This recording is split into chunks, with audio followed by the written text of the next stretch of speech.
So before we begin, I just want to shout out my patrons: Dudley Reiner, Crimson, Consular, 10, Nude Banner, Jonah Rodriguez, Ariel Kersey, and Roik Air.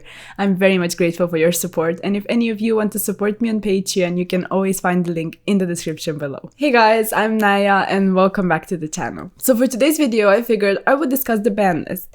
The ban list, and if we should have more of them, as well as a lot of issues that I feel like are surrounding the ban list or the ban list in the recent years. I've split everything up into a couple bullet points that I want to touch upon. And I just want it to be a discussion, so you are more than welcome to leave any kind of opinion you have in the comments down below. And I will also be sharing just my personal thoughts and opinions and viewpoints on the ban list, on how healthy the game is, on a couple other issues. We will touch upon them. So there's that. And for the first thing we need to talk about would be, why do we have a ban list? Why is it that important? And obviously, cards get too good at some point in time, with decks getting too good and with some stuff being too oppressive. It's just really nice to have a ban list to balance everything out, to touch and hit the decks that need that. And there's also the staleness of the format, which almost inevitably will happen at some point in time. So not only is the ban list there to prevent decks from being too oppressive for a prolonged period of time, but also to prevent the format from being stale. Now, why am I even talking about why do we need a ban list? It's obvious that we need them. But I wanted to mention the fact that I think it's a big issue where the ban list seems like it's there for the most part to push the product. I think when it comes to the TCG, and I'm only talking about the TCG now because we will draw comparisons to the OCG as well, but I think over here, this huge emphasis on pushing product, making money, getting money from like tins and reprints, and then immediately after hitting some cards or printing an ulti and immediately banning it. I think it's wrong. And I think overall they should be looking more at their player base and their thoughts and their needs, because some cards have become an issue. And I think it happens in almost every single format, but it's not helping us when we have the same format for like 4 or 5 months.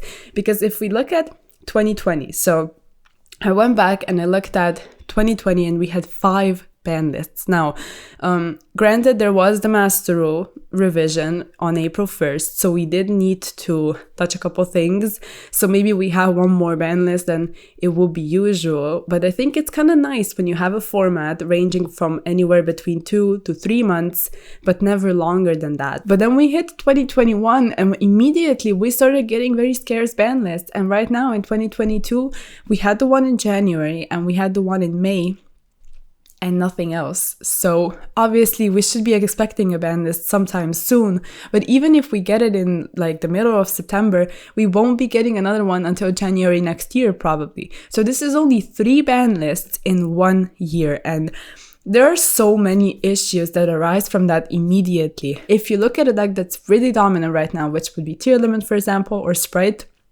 I don't see it getting hit anytime soon, at least directly, because it's still a very new product. And at this point in time, we can start to figure this out and see that it's obvious they are going to try to push their product so they won't be hitting the best decks.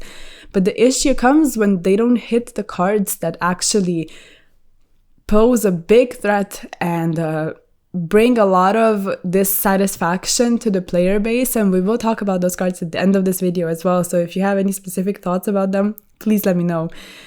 But I said we're going to draw comparisons to the OCG as well. So looking at 2021 and 2022, in the OCG, they had the ban list at the end of 2021, which was around the 12th of December. And I went through the dates, and it's actually really cool to see that they got a ban list, and then they got one in March, they got one in June, and they got one in September. And all of the dates are around the 12th or 13th of the month. So not only are they getting frequent ban lists, but they're also getting them around the same date. So they can always be prepared, and they know that cards are also going to get addressed in the correct way, I think, because in the OCG, it seems like their ban lists tend to hit the issues and leave everything else alone. And when they hit a certain card, they will bring another card back on the same ban list. And a good example was when they hit Verte Anaconda, they brought back Fusion Destiny immediately because they realized what kind of cards are issues, what kind of connections there are between cards. So they won't wait for like 6 months before bringing back a card that's not going to have as much value, not money wise, but like value for the game, if another card facilitating the first one is banned in the first place. So overall, their viewpoint on ban lists, I think, is much better, and they have frequent ban lists, which we can't say we do. And also looking at Master Duel, they got 2 ban lists in the last couple of months, actually, because they got it in August, they got one in September, they also got one in May, around the same time we got our ban list. But since it's almost the same exact point in time where we both got the ban list, so TCG and Master Duel, and now they have had 2, and we have had none after the May, I think it was May 17th one or something like that. That's kind of insane. That's honestly insane. And another thing to maybe touch upon would be that I mentioned that formats get stale. Right now, I don't think this was such a huge issue in the last couple of months because number one, we had a lot of decks present in the format, and number two, we actually got a very, very impactful product in Power of the Elements. So I think format, when it becomes stale at some point in time, the thing that can save it is either a ban list or some kind of product release. So we did get that product release, and we do have quite a varied meta right now, maybe not as much as a couple months back, but I still don't think this is an excuse for them not giving us a ban list when there are clear issues that would need to be addressed. Now, the next thing I wanted to touch upon is, what do you think is better, if we have a set date or if it just says around a certain date, or if it says in a couple months like they started doing right now? Like, in my opinion, I think not having a set date is fine because it keeps you on your toes and you just need to think about how to build your deck, what kind of version to take to an event at all points in time. But obviously from like a market standpoint, it's not that great because if you don't know around what time something might get hit, you maybe won't resell it or purchase something that you could get for much cheaper if, you know, before the ban list, if it actually comes back on the ban list. So from that perspective, obviously it's not that practical, but I think it's kind of like, it's cool to have that sense of like mystery when the ban list is going to be dropping. Let me know if you agree or disagree with that. But what I do have an issue with is when it says like in a couple months. Now that's sort of a stretch. That's a bit too much free time they have to sort of do whatever they want and, you know, release a ban list, not release a ban list. And there's also this confusion when they like set a date on the last ban list for the next one to be somewhere around December, which is a long time. And then they immediately changed it on the official page and they never addressed it. So the next thing to talk about would maybe be like, what's with the lack of communication? I think this is such a huge issue, and it's so insane to me that they don't take care of those things, that it seems like they don't care to have people in place to actually be like, I don't know, social media managers that actually talk to the people and post things that matter and keep some kind of communication flowing between the player base and the company, because it's like, it's obvious that this is a frustration when you ask the player base, and it's sort of this almost common knowledge at this point that we all hate the lack of communication, but they don't seem to do anything about it. So I think this is a big issue, and I think it would be really nice to get that issue addressed. Now, I haven't played when, because I think there were set dates at some point in time in history for the ban list. I haven't played back then, but it's what I've heard. So let me know if there's anything you know more about this. Like, when did this actually become a thing that they started to just cut the dates and just say, you know, around that time or in a couple months or something like that? So I'm not aware of that. All I know is obviously now we don't have dates. So if there's anything you know, please let me know, because I would love to know. Also, the next thing I wanted to talk about, and I briefly touched upon it, so making a ban list so you push a product. This is just wrong in so many different ways, because if you look at the decks that have been released in the last couple of years, there are a lot of similarities between those decks and between decks that are actually hit on the ban list because they were too oppressive at some point in time. I think it's kind of funny when you have a deck like Lunalight, for example. We used to play Lunalight with Dangers, with Curious, and it was a very, very good deck, and then they hit Tiger. And right now they released Tearlament, which, by the way, in the last couple of weeks started to be splashed together with Lunalight, so this is saying something in itself. But Tearlament, even though it's like a fusion deck or a different mechanic, it is sort of reminiscent of Lunalight, with Curious and a lot of similar plays and the rank 4 plays you can do. But Lunalight is hit, and Tearlament is at full power, and it's also very, very expensive. And these are just a couple comparisons you can see, looking at the Alistair deck, and then immediately after it, with Dogmatica, obviously new product, you can splash it together. Also Nadir Servant, all of that was quite expensive. And then after that got a tiny bit power crept, they released Despia. Again, a fusion-based mechanic. You needed to spend some money for the structure decks, you needed to spend money for a couple extra deck monsters that were a bit more expensive. So again, pushing the product with new releases that are actually the same decks and the same types of mechanics and the same types of things, but it's just packaged differently. And I know this is not directly a ban list discussion, but I think it's wrong. Because obviously due to power creep and everything, you are going to be investing in the newer deck, which is basically just a new and improved version of the deck that's already hit on the ban list. So obviously, number one, at some point in time, your deck is going to get hit. So you are going to spend money, you are going to invest in it, and it is going to get hit in some kind of way because it's way too powerful. So there's that. And then the next thing that's also a huge issue to me, and that's more so on the topic of ban lists, looking at the May ban list of this year, they hit Prankets. And I'm not being biased here. I did play the deck, but I am not being biased, so please keep that in mind. They hit Prankets, but Prankets started to sort of fall off because Despia became a thing, and it was quite a tough matchup. And then, of course, they introduced Adventure, and they introduced Despia. Adventure was way too powerful, and it boosted Prankets as well.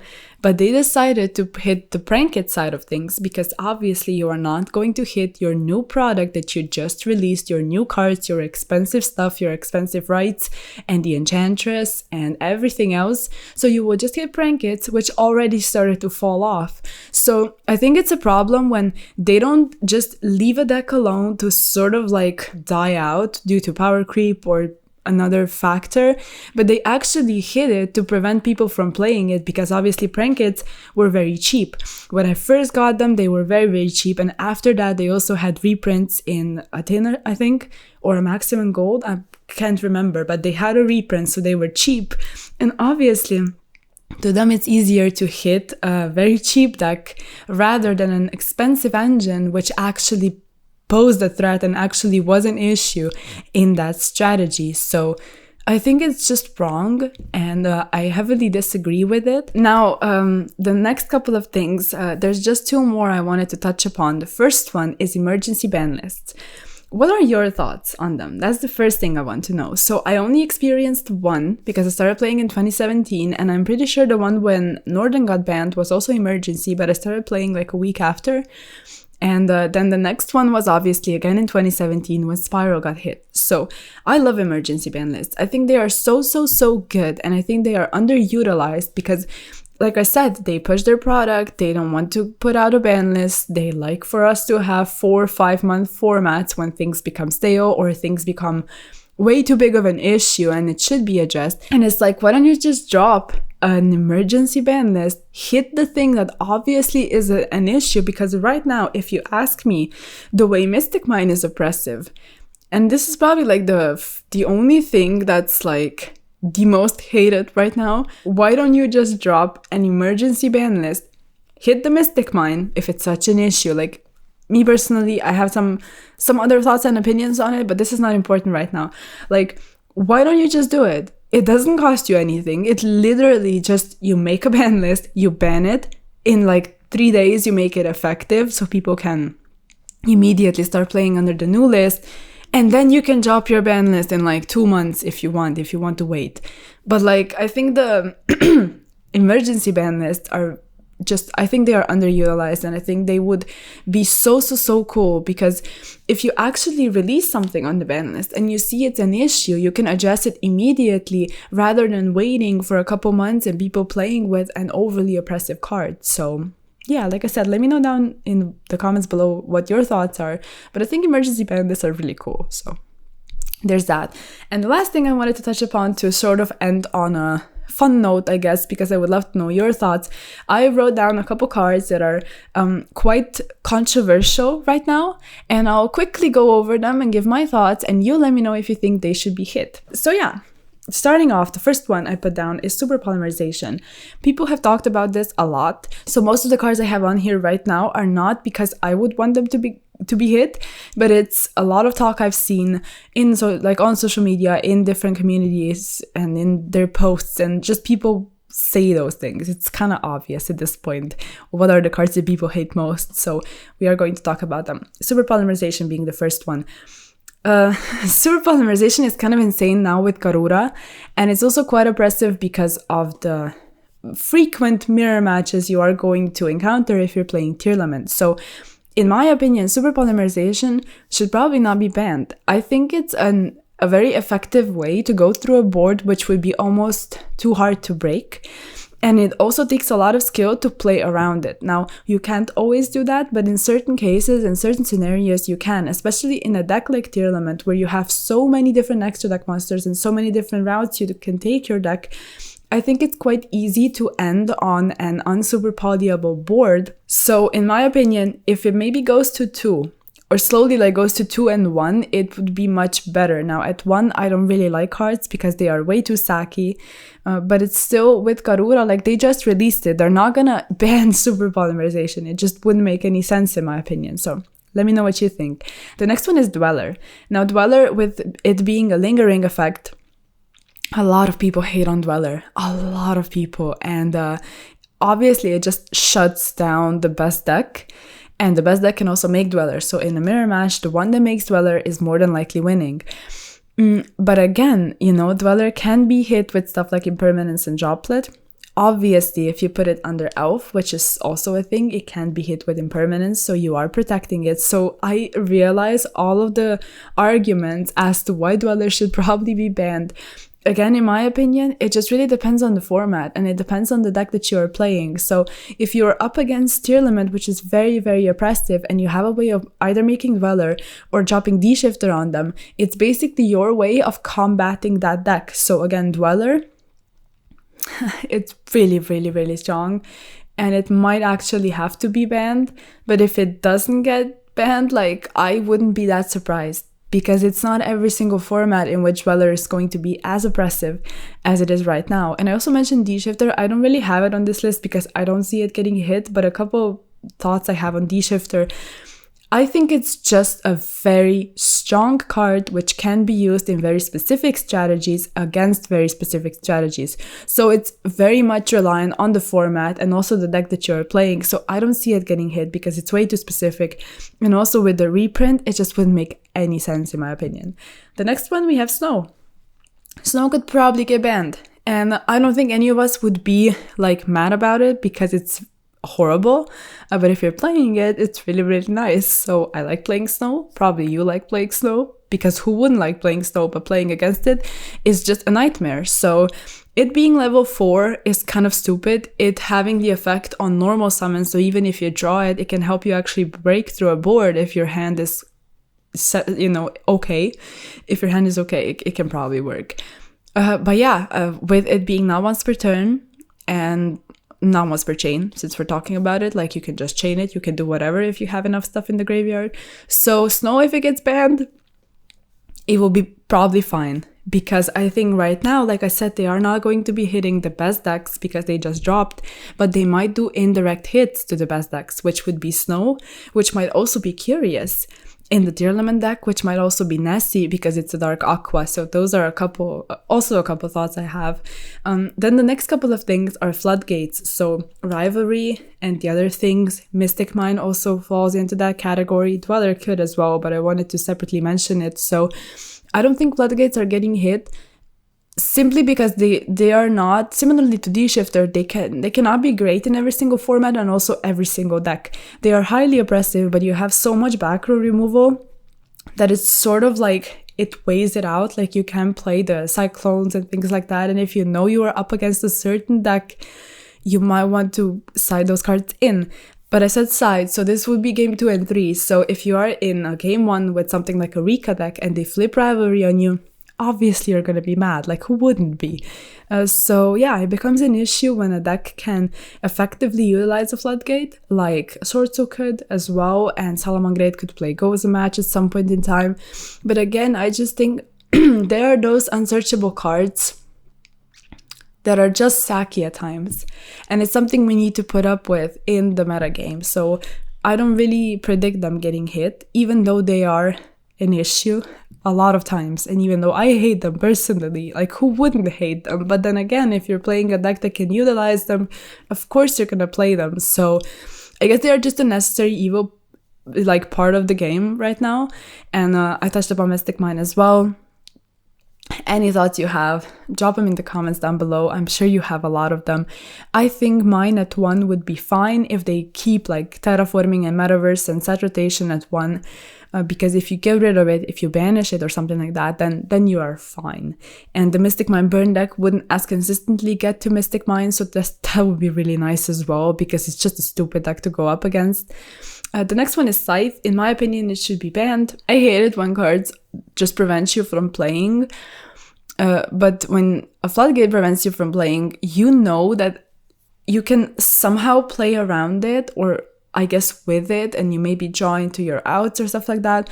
But when you're up against a Scythe lock and they get it off and they do it, and there's nothing for you to do, you can't disrupt it, you didn't draw into your Joplet, Mourner, anything like that, then you're just done. You probably lost that match. And it's so stupid to me because, for example, when they had Protoss in Sorso, they immediately banned it. They didn't touch anything else because Sorso was quite a fair deck at that point, at least in my opinion. But they hit Protoss and they're not hitting Scythe. They are just avoiding it. So in my opinion, it should most definitely be banned. So I don't know. Let me know what you think. And then we also have Called By and Reboot. Called By and Reboot are probably the most controversial ones on this list, because a lot of people say that those cards could be at either 2 or 3, because if Called By wasn't at 1, it wouldn't be as sacky, but I still think it's way too strong of a card to have it at 2 or 3, so it might just get banned. But then Red Reboot, on the other hand, if it goes to 3, obviously the trap decks would struggle, but you wouldn't struggle that much against the floodgates, which, if you have 3 copies of Reboot and they have 3 copies of a Floodgate, or even more copies if they play something like an Outledge deck, realistically they have more chances into drawing into those cards. There's also Judgment, which is also at 3. So at that point it would be kind of a bit more fair, because you have 3 of Reboot and 3 of everything else. I don't know, maybe it's just I'm just hating on Floodgates to the point where I would love Red Reboot at 3, but I don't think I wouldn't be against it. Let's just put it that way. Then the last one I wanted to mention would be Emergency Teleport. I think this card is like, we didn't really expect it to go as far as it did, I think, because when Punk dropped, I don't think the player base or the majority of it really saw the potential in Punk and everything that Punk actually represents and everything that it can do. But right now, when you play Emergency Teleport and the 3 Punks and you play this tiny engine, and it's been played a lot in different types of decks, I think it's insane. I think it's way too good, and I think Emergency Teleport should get hit in some capacity, because we didn't really know what was coming. When Emergency Teleports started going to 2 and 3, all of us, or most of us, were like, oh cool, that's fine, like Virtual World gets another Psychic, it's whatever.